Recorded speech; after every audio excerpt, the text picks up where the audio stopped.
December 30, 2024, News Report 1. On December 29, a serious plane crash occurred at South Korea's Ulsan International Airport. A Boeing 737-800 aircraft from South Korea's Korean Air, while attempting to land, ran off the runway. Among the 181 people on board, 179 were killed, with only 2 crew members surviving. The flight had departed from Bangkok, Thailand, and was scheduled to land at Ulsan International Airport in Jeollanam-do, South Korea. The cause of the accident is reported to have been a bird strike during landing. Video footage from the scene showed smoke coming from the engines as the plane touched down, with the landing gears still retracted, causing it to land belly first. After skidding off the runway, the plane crashed into the airport fence, triggering an explosion and fire. Investigations revealed that a deceleration system, which was supposed to be at the end of the runway to help reduce speed during an emergency landing, was under construction and unavailable. Additionally, the failure to deploy the landing gear has led some to speculate about a potential gear malfunction, while others suggest the pilot might have intentionally left the landing gear retracted to increase friction. However, the exact cause remains under investigation. The following day, on December 30, another Boeing 737-800 aircraft, this time from Jeju Air, experienced a landing gear malfunction. Fortunately, there were no casualties. The flight, originating from Seoul, turned back after detecting the issue and made a safe landing at Seoul's Gimpo International Airport. In response, the South Korean government has ordered a nationwide inspection of all Boeing 737-800 aircraft in operation. Recently, a series of global aviation accidents have sparked widespread attention. On December 28, a Bombardier Q400 aircraft from Canadian airline Porter Airlines caught fire on the left side while taxiing at Halifax Stanfield International Airport. This incident was also related to landing gear issues, but there were no injuries. Moreover, on December 27, a private charter plane carrying a university basketball team narrowly avoided entering a runway occupied by a departing flight at Los Angeles International Airport. Air traffic control's prompt warnings prevented a potential disaster. Videos from the scene show the charter plane crossing a hold short line, with air traffic control issuing repeated warnings to avert danger. Currently, aviation authorities in various countries are tightening safety checks on affected aircraft models to ensure flight safety. News Report 2. The case of Li Yixue, a girl from Jiangxi, is sparking ongoing debate in Chinese online public opinion. On December 29, while CCTV was broadcasting news of the Korean plane crash, a large number of netizens flooded the live chat with comments demanding the release of Li Yixue. The live broadcast attracted over 14 million viewers, and the comments triggered widespread discussions. This type of phenomenon is frequently appearing across various Chinese live streams, with netizens using live chat to express their concern and demands about the case. On December 28, a netizen visited the Nanpu Street office in Shihu District, Nanchang, Jiangxi Province, to inquire about Li Yixue's whereabouts. A staff member revealed that Li Yixue had been sent to a mental hospital in Jiangxi, which further fueled public opinion. The incident dates back to April 2022, when Nanchang Public Security Bureau categorized Li Yixue as a mentally ill patient and sent her to the Jiangxi Mental Hospital for 56 days. After being released, she publicly revealed her experience, only to be sent back to the mental hospital again. On March 27, an influencer live streaming at Bai Square in Nanchang received comments from viewers in the chat demanding Li Yixue's release. The continued actions of netizens reflect strong concern over the case. Li Yixue's experience highlights public worry about the issue of being labeled mentally ill. The ongoing discussions have created significant societal pressure online. The specific status of Li Yixue and the progress of the case still require further attention. News Report 3. According to the Financial Times, 82 executives of listed companies in China were arrested this year, half of whom are linked to the offshore fishing industry. Additionally, 806 executives of other listed companies face the risk of arrest, having received relevant risk notifications. A report by Provincial News Review from Guangdong Province disclosed that in 2023, authorities in Guangzhou seized the assets of up to 10,000 private company executives due to cross-provincial enforcement. The report noted that the majority of these cases involved profit-driven law enforcement, where fines were the primary goal. In the first 11 months of the year, China raised 3.7 trillion yuan in non-tax revenue, a 17% year-on-year increase. In particular, the months of October and November saw a sharp 40% rise in this income. This phenomenon has drawn attention to China's business environment and the transparency of law enforcement, while also reflecting the survival pressure and compliance risks faced by private enterprises. News Report 4. According to Xinhua News Agency, on December 30, the Handan Intermediate People's Court in Hebei Province issued a first-instance verdict in the case of Wang Ziao, a junior high school student from Handan who was murdered. The three defendants in the case were all minors. The main perpetrator, Zhang, was sentenced to life imprisonment. Li was sentenced to 12 years, while Ma, who witnessed the crime but left the scene, was not held criminally liable. The incident occurred in March this year, when three middle school students conspired to murder their classmate Wang Ziao in a brutal manner, leaving his face disfigured, and later buried the body in a vegetable greenhouse. All three defendants were 13 years old at the time of the crime and are considered minors, so the death penalty does not apply. According to the 2020 Criminal Law Amendment, minors aged 12 and above but under May 14 be sentenced to life imprisonment for serious crimes such as intentional homicide. This case is a typical example under this amendment. The verdict has sparked widespread attention regarding juvenile delinquency, highlighting the legal system's approach to serious crimes committed by minors and its pursuit of judicial fairness. News Report 5. According to Radio France Internationale, RFI, Taiwanese popular influencers Ba Jiong and Chen Buyuan revealed in a December 29 YouTube program that over 100,000 Taiwanese people currently hold Chinese identification cards.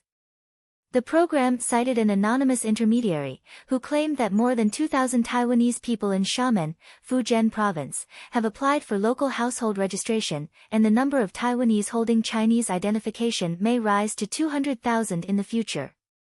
The intermediary also revealed that after obtaining a Chinese identification card, Taiwanese individuals can still retain their Taiwanese ID cards and passports. This situation has sparked a wide discussion in Taiwanese society. In response, a spokesperson for Taiwan's Mainland Affairs Council stated that Taiwanese ID cards belong to Taiwan, and Chinese ID cards belong to China. If a Taiwanese person is found holding Chinese household registration or a passport, their Taiwanese household registration will be cancelled, resulting in the loss of Taiwanese identity and related rights. However, how to effectively discover whether Taiwanese people hold Chinese identification or household registration remains a practical challenge. Many commentators believe this reflects a deepening level of mainland China's infiltration into Taiwan. Taiwanese scholars and public opinion are urging the government to take effective measures to address this issue, to avoid potential long-term impacts on Taiwanese society and security. News Report 6. According to Radio France Internationale, RFI, Japan's Foreign Minister Taro Kono and China's Foreign Minister Wang Yi held talks in China on December 25. However, on December 27, Kono stated in a press conference that the Chinese report on the talks was misleading, and Japan had lodged a protest with China regarding this. A Chinese Foreign Ministry press release stated that Japan continued to uphold the stance of the Shenzhen Statement on historical issues, expressing deep reflection and sincere apologies. Kono responded that the content released by China was only a part of his speech and was taken out of context. He clarified that during the talks, he had mentioned that successive Taiwanese governments, including the Shibu cabinet, had inherited the positions of the Shenzhen and Abe statements. Both the Shenzhen and Abe statements referred to war responsibility and reflection, but the Abe statement further emphasized that Japan had repeatedly expressed reflection and apologies, highlighting Japan's contributions after the war. Kono criticized China for not consulting with the Taiwanese side and for not fully representing its position in the release of the other party's remarks. He accused China of altering the content of the talks, violating diplomatic etiquette. He stated that such actions were both vulgar and unethical, severely damaging China's international credibility. In fact, this is not the first time that China's foreign ministry has been accused of distorting the content of talks. On July 26 this year, when Wang Yi met then Foreign Minister Yoko Kamikawa in Laos, Japan also criticized the Chinese Foreign Ministry's statement as inaccurate, claiming that China had incorrectly described Japan's stance on the One China policy. The Japanese Ministry of Foreign Affairs subsequently expressed concerns about this behavior.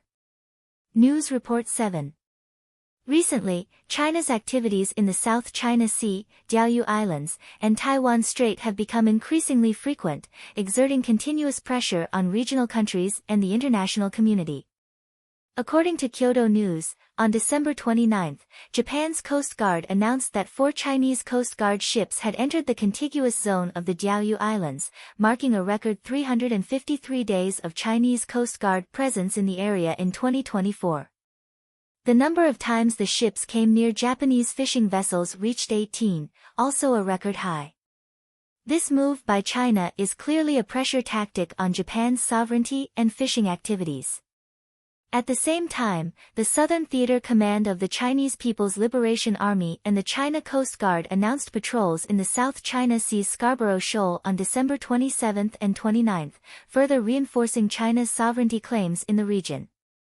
Philippine media reported that the U.S. Navy surveillance ship, Victory, was seen near Scarborough Shoal on October 29. The South China Sea Strategic Situation Awareness Platform of Peking University also pointed out that the U.S. aircraft carrier strike group, Carl Vinson, had entered the southern part of the South China Sea, showing the U.S.'s concern and involvement in the South China Sea situation. In the Taiwan Strait, Taiwan's Ministry of National Defense reported on December 29 that 23 sorties of Chinese fighter jets and 6 Chinese naval vessels were active around the Taiwan Strait, with 16 sorties crossing the Taiwan Strait's median line and entering Taiwan's air defense identification zone. These violations of the median line pose a direct challenge to regional stability and are a continued pressure tactic on Taiwan. The frequency of military activities by the Chinese PLA in the Taiwan Strait has noticeably increased, further escalating cross-strait tensions. China's actions in these regions reflect its attempts to consolidate control over disputed areas through high-frequency patrols, boundary violations, and military activities, while pressuring related countries. At the same time, U.S. involvement signals international concern about China's actions in the South China Sea. The complexity and uncertainty of the regional situation are increasing, which may lead to greater diplomatic and security challenges. News Report 8. Recently, there have been multiple severe fire, explosion, and natural disaster incidents in China, reflecting the increasing social pressure and safety hazards. On December 30, a massive fire broke out at an electrical warehouse located at 273 Xinhua Road, Yuzhong District, Chongqing, with fierce flames shooting into the sky. According to CCTV, fortunately, no casualties were reported. On December 28, a landslide occurred at a construction site on the Pingzhou Expressway in Pingge County, Guangxi, resulting in 4 deaths. On December 26, a gas explosion occurred at the Kaixin City residential area in Mei County, Baoji City, Shaanxi, injuring 3 people. The explosion shattered all windows in the building and caused massive damage, leaving large holes in the structure, making for a dramatic and dangerous scene. The frequency of these incidents has drawn attention and comments from netizens, with some expressing concerns that fire and explosion accidents in China have become more common, with smoke and flames seeming to be part of ordinary people's daily lives. This phenomenon reflects increasing social pressure and potential safety hazards, which is concerning. News Report 9. Bloomberg reported that, as of this year, the total dividends distributed by A-share listed companies in China reached 2.4 trillion yuan, approximately $327.4 billion, an increase of 12% compared to the previous year. Meanwhile, Chinese companies listed in Hong Kong paid out $16.2 billion in dividends in the fourth quarter, a 47% increase year-over-year. The increase in dividends, especially those received by foreign shareholders of Chinese stocks, means that dividends in yuan must be exchanged into USD and sent out of China, placing pressure on the yuan exchange rate. As of December 30th, the exchange rate of the yuan against the USD closed at 7.2992, marking a new weekly low, while the offshore yuan exchange rate was 7.3148. This trend reflects the impact of capital outflows, with the pressure from dividends and fund transfers contributing to the depreciation of the yuan to some extent. News Report 10. Caixin reported that Ma Chaochuan, the former general manager of the Beidai water supply company in Qinhuangdao, Hebei province, was arrested in 2014 on charges of corruption, bribery, and embezzlement. 10 years later, the Qinhuangdao Intermediate Court sentenced him to death, with a 2-year suspension of execution. Ma's crimes included bribery, embezzlement, and misappropriation of funds, totaling over 100 million yuan, as well as more than 70 million yuan in illegal assets.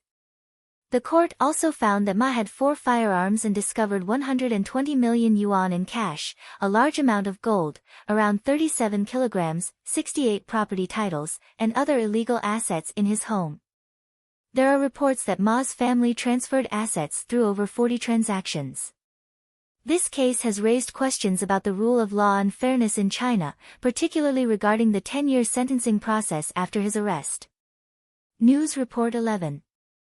December 29 this year marks the 3rd anniversary of Hong Kong's Stand News announcing its closure. Stand News was an online media outlet that played a crucial role during the 2019 anti-extradition protests, providing extensive reports and commentary, becoming a significant information source for the protests. However, on March 29, 2021, the Hong Kong Police's National Security Department froze Stand News's assets amounting to 60 million Hong Kong dollars and arrested 6 senior staff members. On that same day, Stand News announced its shutdown, and the website was closed, with tens of thousands of reports and commentaries erased. This incident highlighted the severe situation of press freedom and freedom of speech in Hong Kong. News Report 12. According to Jiangxi Broadcasting and Television Station, in recent days, the town of Lintang in Binyang County, Nanning, Guangxi, faced a sanitation workers' strike, leading to garbage piling up in the streets with no one to clean it.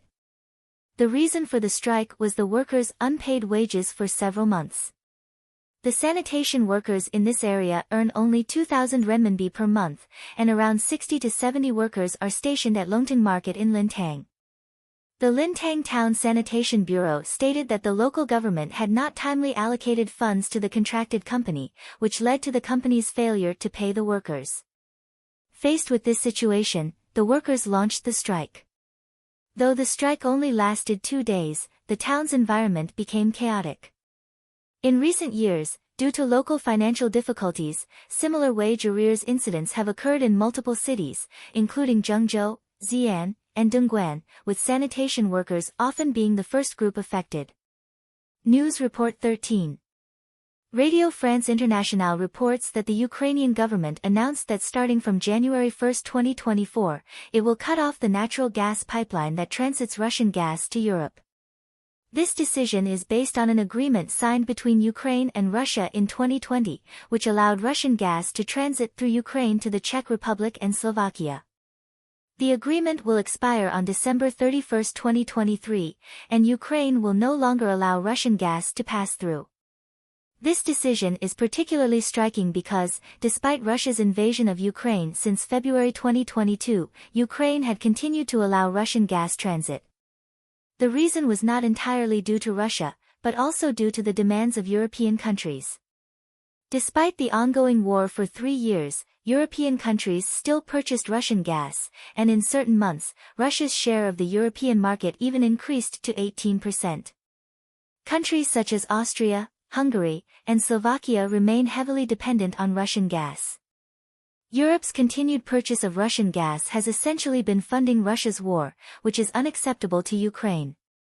Additionally, the Central News Agency reports that a recent report from the Ukrainian think tank, the Center for Defense Reform, revealed that 88% of the metal 3D printers required by Russia are sourced from China.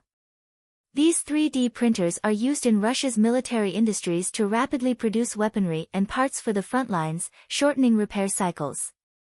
This has become evidence of China's support for Russia's military actions, further intensifying concerns over China's role in the Russia-Ukraine war. News Report 14.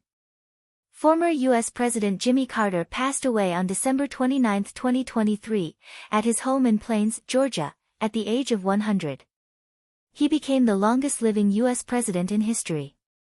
President Joe Biden announced January 2, 2024, as a national day of mourning, and a state funeral for Carter will be held on that day. Carter served as the 39th President of the United States from 1977 to 1981 and was a member of the Democratic Party. Carter's greatest political achievement was facilitating the establishment of diplomatic relations between the U.S. and China, a historic event that had a profound impact on U.S.-China relations.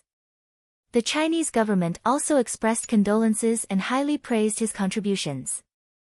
Since leaving office in 1981, Carter visited China every year until 2015, when he stopped due to cancer. Carter was greatly respected among China's leaders. Jiang Zemin referred to him as an old friend of the Chinese people, and Xi Jinping also expressed condolences to U.S. President Biden on December 30, 2023. Carter's contributions are seen by many as having a significant influence on global affairs. Some even suggest that without Carter's leadership, U.S.-China relations might not have been as deep and could have impacted the stability of the Chinese Communist Party. News Report 15. According to the Liberty Times, on December 30, the Taipei District Court held another hearing and decided to increase the bail for Taiwan People's Party Chairman Ko Wen-je from 30 million TWD to 70 million TWD, and he was also required to wear an electronic ankle bracelet. The Taipei District Prosecutor's Office expressed dissatisfaction and filed a second appeal.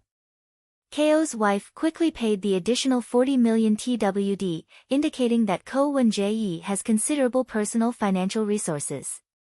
Last week, the Taipei District Prosecutor's Office appealed the bail decision, and after review by the Taiwan High Court, the decision made on December 29 was overturned, requiring the Taipei District Court to reassess the case. After reassessment, the court decided to increase the bail amount and required Ko to wear an electronic ankle bracelet. However, the Taipei District Prosecutor's Office remained unsatisfied and decided to appeal again, arguing that Ko may try to flee, especially as he needs to care for his ill father and manage his resignation as chairman of the Taiwan People's Party.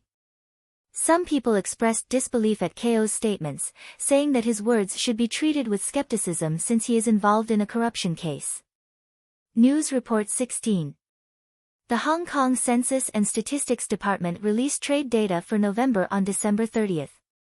The data shows that Hong Kong's total exports reached 394.7 billion Hong Kong dollars, an increase of 2.1% year-on-year, while imports totaled 438.1 billion Hong Kong dollars, an increase of 5.7%. Notably, Hong Kong's exports to Singapore surged by 78%, and exports to Vietnam grew by 42%. This shift reflects a new pattern in Chinese exports. Goods are first transshipped through Hong Kong and then distributed to Southeast Asia and other regions. This pattern may be related to China's efforts to circumvent trade barriers and optimize export channels in the face of external challenges. News Report 17. According to Asia Radio, the Chinese Consulate General in Manchester, UK, was attacked with paint on December 28, and the attackers also wrote slogans outside the consulate. At the time of the incident, a reporter from Asia Radio was conducting an interview at the scene. Four Chinese consulate staff surrounded the reporter, obstructed filming, and also threatened the reporter. This act was considered illegal, and the safety of the reporter should be protected. The report also pointed out that the London police should take action to ensure the reporter's safety is not threatened.